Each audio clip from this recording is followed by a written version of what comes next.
साधारणतः सरकारवर 8,00,000 कोटीचं कर्ज आहे आणि आजची जर स्थिती पाहिली तर हे सरकार दिवाळखोर आहे. या सरकारकडे पैसा नाही आहे. म्हणजे अगदी लाडकी बहीण योजना या सरकारने सुरू केली, त्यासाठी 3,000 कोटीचं कर्ज काढण्याचं या सरकारचं नियोजन आहे. ह्या सरकारने ह्या ज्या नव्यानं योजना सुरू केल्या, लाडकी बहीण योजना वगैरे सारख्या, त्या योजनांकडे अधिक भर असल्यामुळे अन्य योजनांचा पैसा येणं बंद झालेला आहे. म्हणजे शून्य झालेलं आहे. बंद म्हणजे शून्य झालं आहे. त्यामध्ये संजय गांधी निराधार योजनेचा पैसा आलेला नाही. तो जवळपास 6 महिन्यापासून नाही, कारण त्यांनी ह्याचं 6 महिने नियोजन केलेलं होतं. वृद्ध भूमिहीन रोजगार आहे, त्याचं केलेलं पैसा नाही आहे 6 महिन्यापासून. कलाकारांचा पैसा 1 वर्षापासून नाही आहे.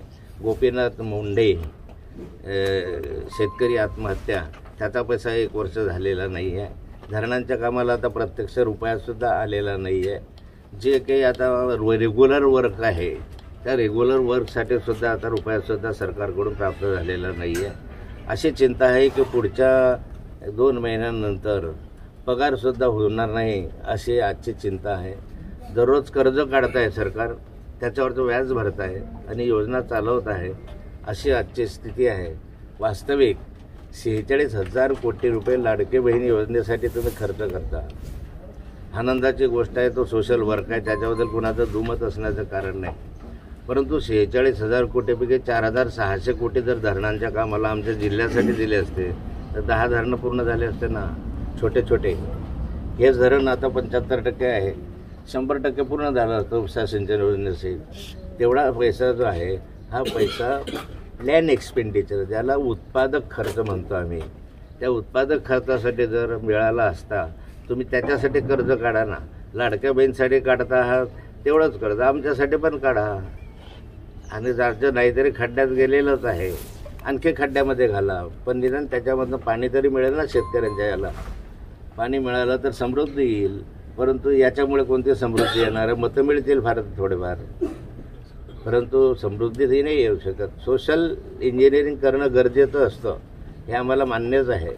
परंतु त्याला प्रायोरिटी जी आहे ती, समजा रस्त्यावरचे खड्डे भरायला सरकारकडे पैसे नाही आहे.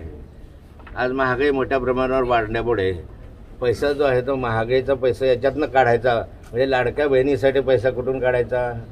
तर मग 25 रुपये किलोचं तेल वाढवून द्यायचं. प्रत्येक गोष्टीवर GST लावून, GSTचा कर लावायचा, 18% GSTचा कर लावला. म्हणजे तो कर असा आहे की कपड्यावर लागला, पाण्यावर लागला, जेवणावर लागला, खाण्यावर लागला, कफनवर लागला, दफनवर लागला. सगळ्या ठिकाणी 18% कर लावून टाकला आणि 18% महागाई आपापच वाढली.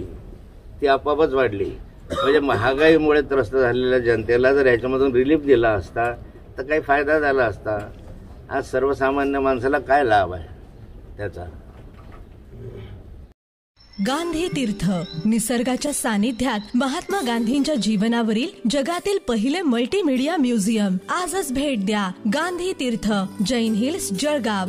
अधिक माहितीसाठी www.gandhifoundation.net वर व्हिजिट करा.